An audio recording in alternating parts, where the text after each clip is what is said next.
How's it going, everyone? I'm Dylan. This is All You Can Board, and this is a kind of a brand new series, but almost an evolution of a series that I used to do before. That was the new games I'm most excited about. You may have remembered I would often monthly, if not monthly, every couple months, do a video that was like the 7 new games that I'm most excited for, and it was games that were unreleased or just recently released, and they were on the top of my I'm interested in these games chart, if you want to call it that, which is a really convoluted name.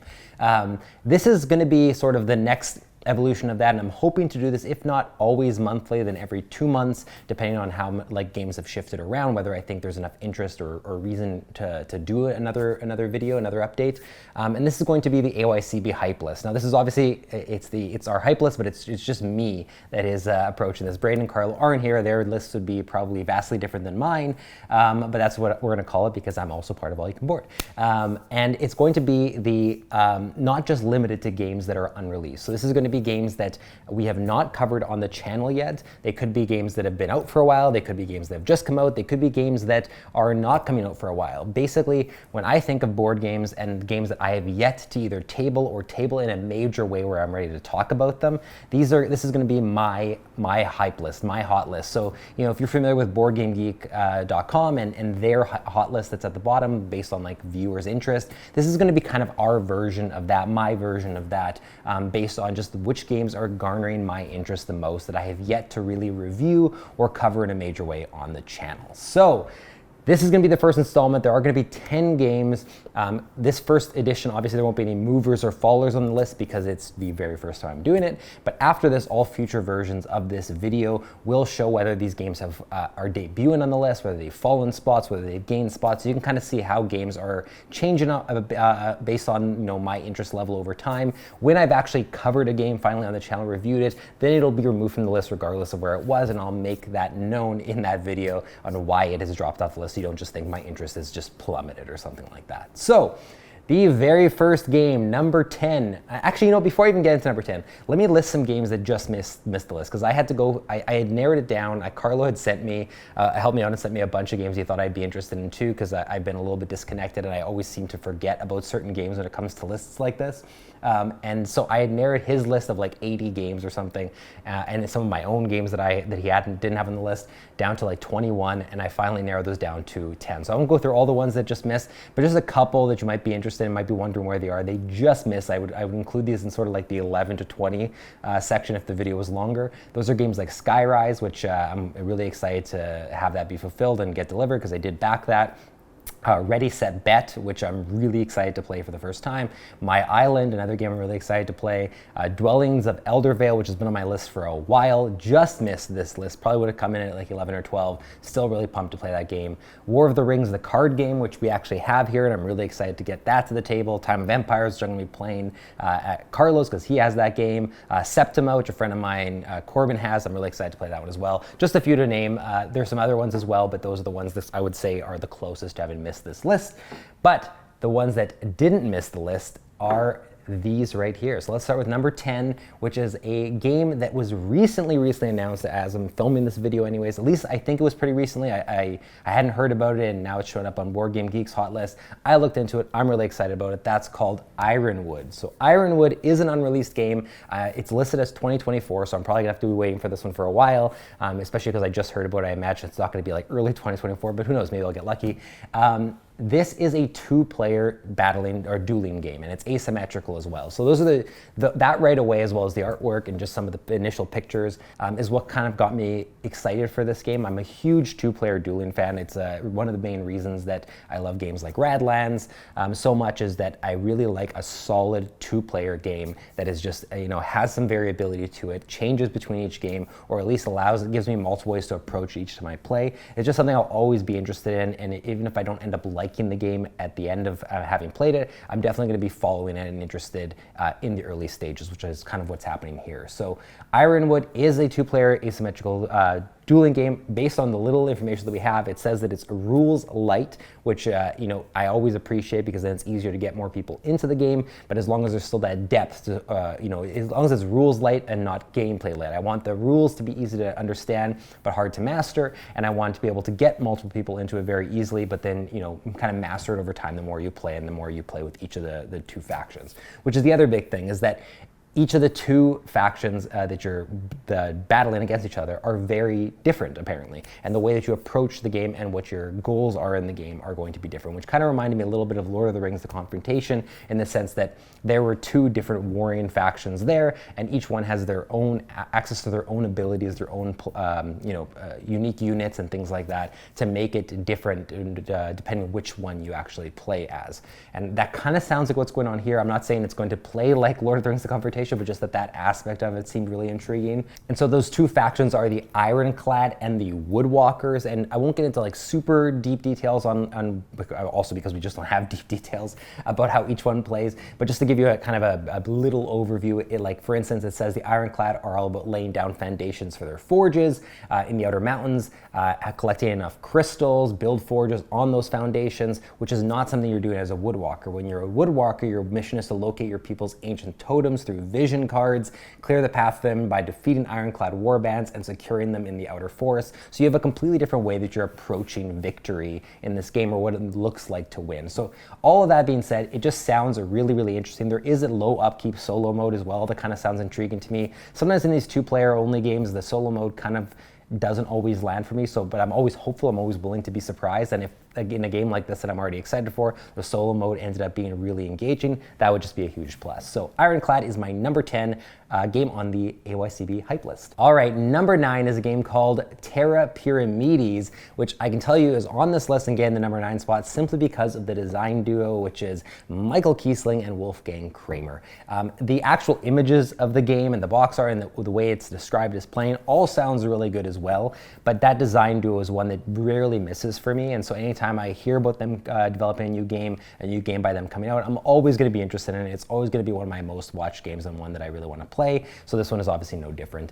This one all is about building pyramids. Now, again, I don't know the exact intricacies of the rules and how it's going to play, but I do know that it's a tile play laying game that you're going to be having to create routes, I believe, so that your workers can actually gather on the spots that they're going to be building the pyramids. I think you have to have like 3 of those workers, be able to have paths that they can move based on the tiles you've laid to be able to build new layers of the pyramids.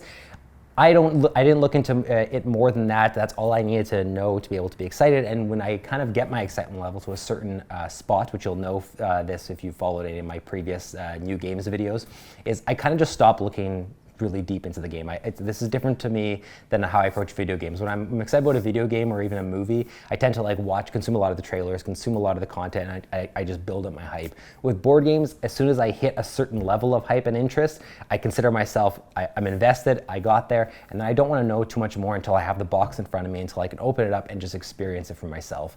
Don't ask me why that is with board games, but I just have that limit, and then my interest doesn't go much further. That being said, sometimes I'll hear something new about a game and my hype will increase, or I'll hear something else that makes me go, oh, hang on, I don't think I realized what this game was. So I don't stop following the game completely. I'm just definitely not going to be looking to download the PDF rule book and try to learn the game without it in front of me. I wait until I have the game in front of me and I can experience the components and everything it has to offer before I kind of go that deep into it. So that being said, everything I know about Terra Pyramides, the artwork, the design team, the way the mechanics are laid out, I'm super, super excited about this one. Cannot wait to play it. That's number 9. All right, number 8 on my AYCB hype list is a game called Sky Team, and this game is actually released, and I have to give full credit to Braden and Carlo for this appearing on the list because they played it on Board Game Arena, they loved it, they told me they thought I would love it, I should look into it, so I did before this video, and it earned a spot number 8 on the list after having looked into it. It is a really exciting and really cool looking game. It's been getting a lot of buzz as well, and I'm really excited to play it for myself, both the online version, but especially the physical version, and just be able to play it enough to be able to cover it and give my full thoughts on the channel at some point. It's a game I think I'm really going to love, especially because Braden and Carlo already seem to be really enjoying their sessions with it. So this is, like I said, it's a game of pilot and co-pilot having to land their plane, and to do so, you're going to be silently assigning dice to different spots on the game board. And so when I say silently, it's because this game is communication limited, and if you've followed the channel for a while, you've seen me talk about other games.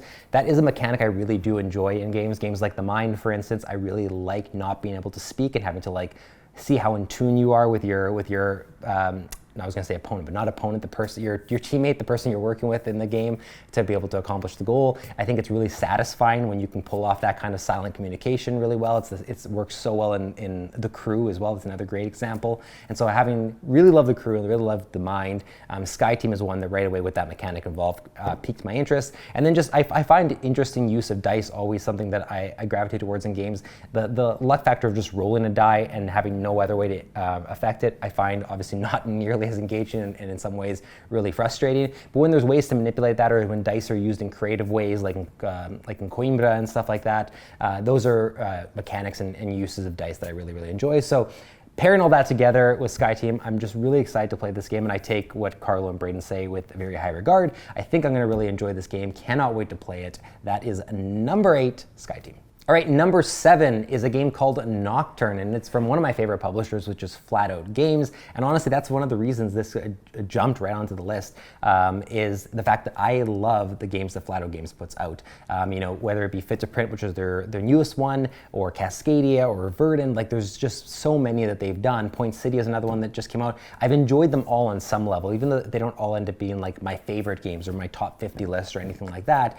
They are ones that I can say I enjoy playing. I introduce to people, and they are just really successful games in terms of staying in my collection and getting playtime out of my collection. So right away that made Nocturne one that I was interested in, but everything about this one beyond that also sounds great. So the actual theme of the game specifically says that fox mystics cast spells to outwit one another and collect magical forest items. That theme and that kind of mystical, whimsical environment is something I just really enjoy in board games and video games and pretty much every medium for that matter. So that really resonates with me. The game actual components and the look of the game, the table presence is super colorful and really attractive looking. That's something that I just value a lot in my board games, not only because I want to enjoy what I'm setting up and play on the table, but I want others to be excited when they see something, and just the look of something to not look too drab and to be a little bit more inviting. So that is a huge factor of why this is on the list. This is a puzzly spatial bidding and set collection game. Obviously, I am a huge fan of bidding as a mechanic across many different games, so that alone excites me. So you're going to play over 2 rounds, and each round you're going to begin with a set of numbered tokens that represent your spell strength, and these tokens are going to be used to cast spells as well as bid on a grid of items and special actions on the forest floor. Now when you cast a spell, your rival mystics will have an opportunity to cast a more powerful spell onto an adjacent item, hoping to compel it towards them and prevent you from collecting what you need. So it's sort of this we're fighting for the same type of tokens and items that we're using to try to collect our sets, or to deny each other as well. So without getting into too much more of the specific rules, everything about this just sounds intriguing to me, and pair that with the fact that it looks beautiful, that it comes from Flat Out Games, and it's a recipe for a Dylan hype list. So this is my number 7, Nocturne. All right, number 6 is a game that I'm going to only talk about briefly because I mentioned it before on this channel, especially in the games that I'm most excited for. And to be honest, I just have not looked into rules or how it plays because I really want to unpack this one for myself when I get it. And that is Iranian Burger Canal, which is the next big Uwe Rosenberg game. So Uwe Rosenberg is one of our favorite designers here. Obviously, my favorite game of all time is A Feast for Odin. Carlos is Agricola, and both of those are Uwe Rosenberg games. This is another big Uwe game, and it means that me and Carlo have been following it and been interested in it since we heard about it. I believe Carlo pre-ordered this one. I don't think he received it yet. I'm pretty sure he pre-ordered. One way or another, this game will be in our hands. This has a light at the end of the tunnel and in sight. But the couple things that really intrigue me about this, besides the fact that it's a big Uwe Rosenberg game, is that it seems to have a wheel system that is similar to the one in Glass Road, which I always thought was a super unique implementation. I'm not saying it's going to work the same way, but just seeing it there means that I'm interested to see, how that works. Is it an evolution on Glass Road's mechanic? Is it borrow aspects of that? Is it different entirely? Either way, the fact that he's going back to that mechanic is interesting. And then just the fact that big box Uwe games usually have a lot to unpack. They have lots of ways to approach them. They have many different, paths to victory. It's not just sort of like you get the same experience every time you play, or at least, it's not usually that way. More recently, we played Atiwa, which I found was actually closer to that than I would have liked. Not entirely, but a little bit too samey is what I would say. Whereas I'm hoping that with Iranian Burger Canal, we get a little bit more variety and between session to session, and where you can kind of approach the game a little bit differently each time you play. All that to say, it's not the most pretty looking game, but I would almost argue that most of Uwe's games aren't. The odd ones are, and they really kind of shine in that regard. But a lot of the time, they're not going for best visuals award. But he's all about the gameplay. So that's really all I'm going to say about this one. I've talked about it before. If you're an Uwe Rosenberg fan, or if you don't know about Uwe Rosenberg and why he's such a prolific designer and one that we gravitate towards so often, go look up some of his games on Board Game Geek, or look at our on our channel. There's the Feast Road versus Agricola video, so you can get an idea of each of our favorite games and why we love them so much. But either way, I cannot wait to play this game. Anytime a new Uwe game gets announced or is coming out that has even an inkling of something that I'm interested in, I'm definitely going to be gravitating towards. So really the only thing preventing this game from getting higher on this list is the fact that it's not the most desirable name to say, and I'm not saying it's a bad name, but it's just it's a mouthful. It's a mouthful to have to say Iranian Burger Canal every single time and not have someone think it's like an expansion to Food Chain Magnet or something just because the word burger's in there. So that's really the only thing it has going against it so far in my books. I'm really excited for it. That's my number 6. All right, and number 5, I actually have the box here because this is a game I just received, we just purchased. It's not a brand new game. I think it's been out for a while. It might have come out at the tail end of 2022. Maybe it was into 2023, depending on which territory you're in. But it has gone through a couple name changes. It went off my radar for a while, but I was excited about it from the moment it was announced and then kind of forgot about it. And here it is in the flesh, or in the cardboard. This is Challengers. So Challengers is a game that I've been really excited for because it has a lot of similarities to a game called Hearthstone, which is that's a video game, a card game that I was into for many, many years and really, really enjoyed. Specifically their Battlegrounds version, which is sort of like an auto card battler situation. And it has many similarities to that. There's some other board games and other games in general that have done that lane-based mechanic, sometimes taken from Hearthstone, sometimes taken from other games, sometimes completely unique. Regardless, Challengers seems to take some of that and put it into a physical board game that's sort of like a capture the flag mentality. You have different decks of cards and characters that you can add into each game or take out. There's already an expansion. I think it's like a beach-themed expansion that we almost bought when we bought this one. We figured we'd start with the physical one and then go from there. I know Carlo has already played this. I think Braden has as well, maybe, but Carlo for sure on Board Game Arena. So they've already experienced the game. Carlo seems to enjoy it and has some stuff to say about it. I just can't wait to play it. I'm really curious, most of all. Obviously I've heard that playing this at the full 8-player count is the best way to experience it because then you have 8 players all getting paired against each other for 2v2 battles. And again, I'm explaining this as if you understand what Hearthstone Battlegrounds is, but I probably should. Essentially, you have 8 players and they're going to get paired up in 1v1 matches, and you're going to have a series of those taking place over the course of the game. So if you have 8 players playing, then there's no CPU games needed. It's human versus human. From what I understand, as soon as you go less than that, they start to introduce some like CPU controlled opponents, which I think in this type of game is never desirable. So my biggest curiosity is going to be if you play with 8 players compared to if you play it with 2, or if you play it with 4, if you play it with 3, and some of the odd number situations, how good is it still? Is it a game then you don't want to play with less than 8? Is it better on the digital implementation because of that? Is it easier to get people together for that? Lots of questions, but everything I've seen about this game, I'm super excited. Like I got it home, I unpacked it, I took a brief kind of skim through the rules, looked at all the components. I just think that because I have such a love for that lane battling card system that Hearthstone Battlegrounds use and other games have used, this one has a lot that could, scratch the right itch for me and be one that I want to come back to a lot. So I'm going to be playing it this month for sure. I'll have hopefully more to say about it in January and February of next year, maybe a full review. Maybe you'll see it on Own to Play at Skip It or something, but there is definitely more to come for Challengers. Very hyped that I finally have this in my hands. Okay, number 4 is a game called, I can't remember if I've talked about this on the channel. I'm sure I have actually. It's been a while since I did one of the new games videos, so I'm not sure where it was, but this is a game called Mythwind. So Mythwind is on my list for one specific reason, and that's because I guess one elaborated reason, because this is kind of multiple reasons in one, but I'm a huge legacy campaign game fan.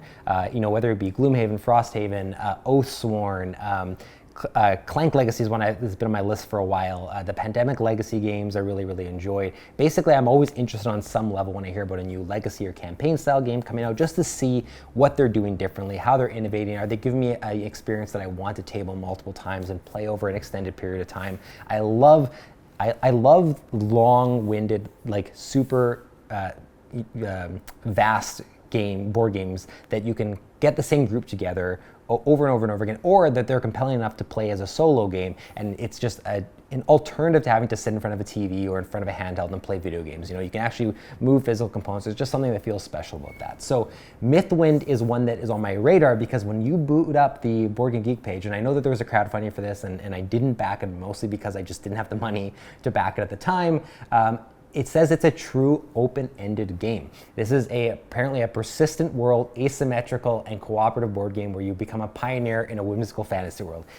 That instills a lot of hype in me, and that's a lot to live up to, because making an open-ended board game where you don't have, like, you know, sophisticated AI or computer-generated dungeons and things like that, it is challenging. I've seen there's been many games that have tried many different things to kind of recreate that in a board game fashion, some successfully, some not successfully. You know, Tainted Grail is a game that there's aspects I really enjoy and aspects I absolutely hate, and it got some of it right and it got some of it really wrong. And so Mythwind is one that I think that's also where my hesitation was to back is. I'm really excited about this to the point that it's number 4 on my list, but this is also the one that is at most at risk of me playing and then realize that it's just not for me. I feel like that this is the riskiest one on this list for sure, because I think it's only going to take a couple of plays of it whenever I do get it in my hands to kind of see how it lands.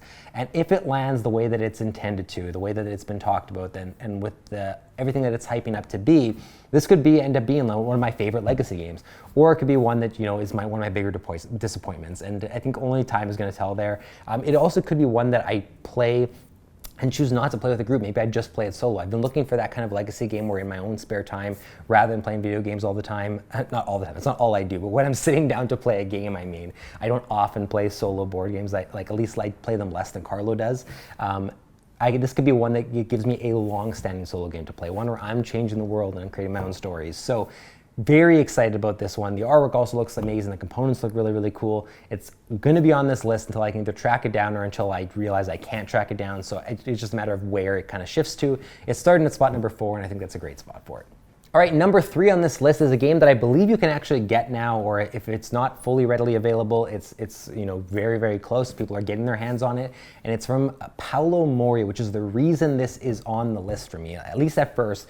You know, the more I looked into it, the more it kind of justified the fact that I was putting it so high on the list. But Paolo Mori is a designer that he designed Ethnos, which is one of my favorite games. He designed Caesar in 20 Minutes, another one of my favorites.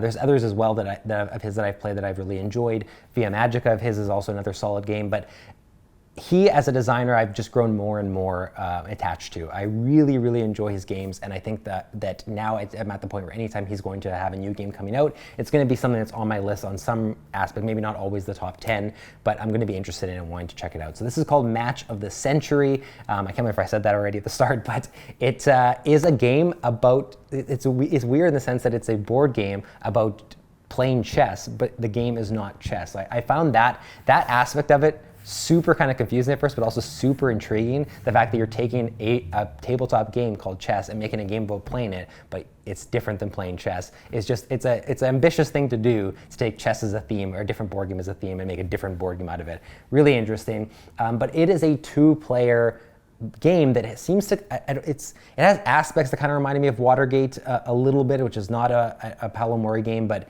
is another game from Capstone Games, which is one of the publishers of this as well. But also it seems to have a lot of interesting things going on. It's apparently playing these really small, little kind of like micro games or really short games. So the way it's described is you play one another over a series of games, just like a real championship match of chess. However, each game lasts only a few short and intense turns. That alone is really intriguing to me, because the idea that you're playing really short, bite-sized, intense games where all the turns matter, and you're doing those multiple times, makes it so that you don't hopefully have these turns where it seems like, oh, like this decision I'm making is less important, but the decision I'll make, like, you know, 3 or 4 turns down the line will be more important. They might have created a system here where, because you're playing these short rounds of only a few turns, every turn matters, and suddenly the whole thing just has more gravity and weight to it, which I really, really like. as you play cards with unique effects from your asymmetrical decks, which is another really key point on this, each of you manipulates the mental endurance of the other and the outcome of each quick game, but weigh your options carefully because only by giving up the advantage can you use your card's effects. I'm just really intrigued by things that I'm reading here. Like, again, I haven't looked into it much more in depth than that. I want to experience it for myself. But everything I'm seeing here kind of reminds me of things from Air, Land, and Sea, which have it like almost like a lose the battle to win the war type of aspects, where you can like maybe, you know, give up one of the small games to be able to win the other ones down the line. There could be aspects of that going on here. And then the fact that Paolo Mori is attached to it, the fact that it's a 2-player only game, and I really, really enjoy 2-player battling games when they're done right. I really value and have really liked a lot of the games that Capstone Games has published and put out. There's just a lot of things working in its favor here, and of course the intrigue around taking chess as a theme and making a different game around it. Everything looks really cool in this game. I can't wait to play it. The fact that it's, I think, readily available, or getting close, I should say, to being readily available, means that I should have it in my hands sometime soon. And when I do, you can guarantee that Carlo and I and Braden will be playing it, and I'll be covering it in some way on the channel. Number 2, this game. Not only is it released, I've actually played it once already, and you can even see it in this video screen right here because it's right up there. It's Age of Innovation. So this speaks very highly of this game. I haven't covered it yet, and with only a single play, it's really hard for me to know for sure where my thoughts lie or give any final thoughts on it. So that's the reason I'm still included on this list. Eventually, Age of Innovation will no longer be eligible for this list because I'll have played it enough to say that my hype can no longer be matched against games I haven't played it or waiting to play. But right now, while I'm still waiting to play it more, it can make this list. This will probably be the last time you'll see on this list because I think the next time you hear me talk about it, I'll be reviewing it in some way or talking about it more in depth. But this was my first Terra Mystica game, or sorry, I guess I did play Terra Nova once, but this was my first big, deep Terra Mystica game. Terra Nova is more of a slimmed down package, and I purposely had waited and not played the original Terra Mystica or Gaia Project because I always knew I would love Terra Mystica and it would be something that I would be interested in. But then I heard this rumbling that they were coming with a new version of it that took all the things that they had introduced in Gaia Project and the improvements they had made in Gaia Project, but kind of reimagined and brought back to that original fantasy theme, which I'm just way more interested in the fantasy theme than I am the space theme. And so even though I might love Gaia Project as well, I don't think I'll ever love it more than Age of Innovation just because the theme alone is just, it's already kind of like up against it for me because I just enjoy the fantasy theme way more. Age of Innovation, that one time I played it, had so much variability, so much change in the setup, and it was just so intense and fun to play as, and I played it as a 3-player game. All of us hadn't played it before.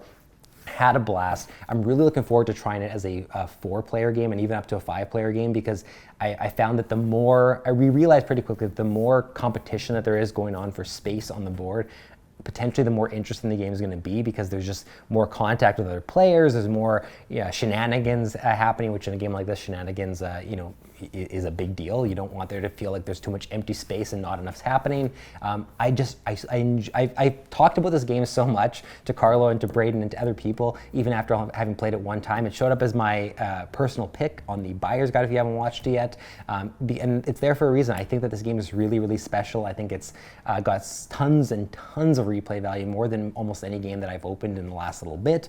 And I just think it's just, if you're into the fantasy theme, if you're into vying for territory on a board, and if the aspect of terraforming land and being able to build buildings and compete with people for space interests you, and to control a fantasy race that has its own unique powers and it will be a little bit different each game because of the setup, if all that sounds interesting to you, if some of that sounds interesting to you, I'd highly recommend you check it out. And if you want to know more about it before you make your choice, like I said, sometime in January I'd imagine, and February at the latest, I think I'll have played it enough because we have some games on my calendar ready to play, and we're going away for a cabin weekend at the end of the month as well, where I'm going to play it some more. I think by January, I'm probably going to have played it enough to be ready to talk about it, whether that's on a Play It Skip or whether that's its own solo review.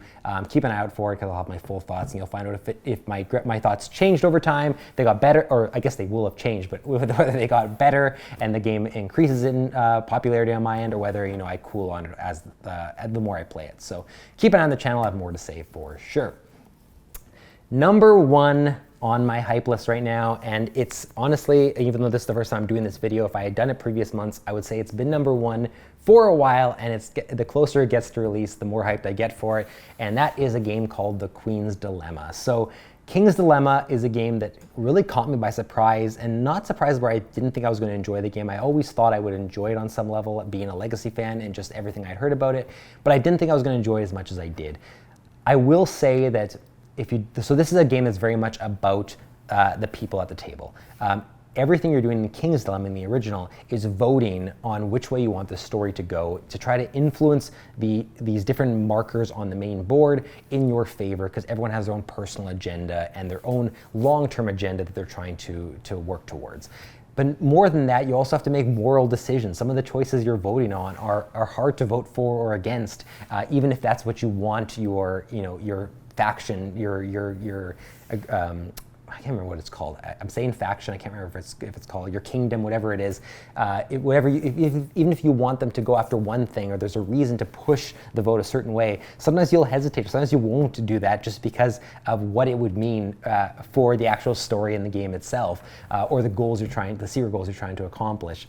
So all of that is really perpetuated by the group that you have. If you have people that are really willing to role play, really get engaged, sit around, have some drinks while you're playing, and laugh, and especially when you see someone have to write their name on a sticker and post it on the board permanently, or at least it's going to stay on there for a while, to really lay bare with the decision they made and be able to refer to it on future games, future rounds. When they try to say something else, you say, "Don't you remember when you did this?" And you can point it on the board. There's just a lot of moments that if you have the right group for it, like we did, King's Dilemma became such a special experience. Not to mention that there's so many envelopes to open, so many ways to push the story, so many surprises to uncover, which is one of the reasons I love Legacy games so much, that as soon as they announced that there was going to be a sequel, I was interested. And so as soon as it became available for crowdfunding, we backed it immediately. I think originally it was supposed to deliver this month, but it has been delayed a little bit. I really, really hope that, that in the next 3-4 months I'm playing this game. Maybe that's me being a little optimistic. I know that usually these games, when they're on Kickstarter, deliver late. I'm hoping this isn't a case of it's going to be a year delayed or anything like that. I haven't checked the updates in the last little bit to see where things stand. Sometimes I'm a little nervous to check because I don't want to read in and find out we've delayed this a year or something.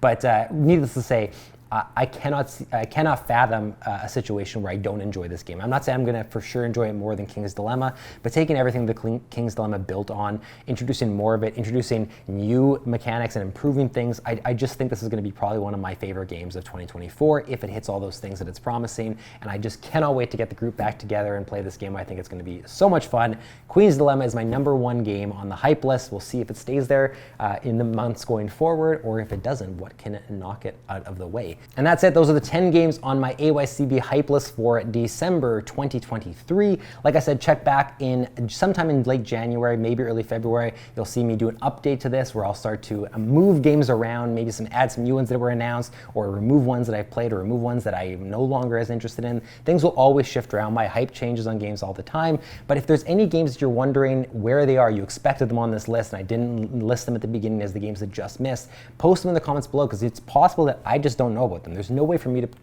keep tabs on every board game that's announced, and sometimes all it takes is Carlo or Braden or someone in the comments saying, "Hey, have you heard about this game?" And I look into it and suddenly I'm all in on the game. I'm super hyped for it. So let me know about any games like that you think might be up my alley, whatever it is, and I'll definitely check them out, and you might see them on a future video. And if that's the case, if someone brings a game to my attention and it does make my list in the future because of that, I'll definitely make sure to call you out and give you the credit for that. I'm not looking to steal credit here. But anyways, these are the 10 games. Let me know if any of these are on your most excited list, or if there's for the ones that are already out, if you've played them, what you thought about them. I'm always curious to hear. Otherwise, thank you so much for watching. We'll see you in the next time.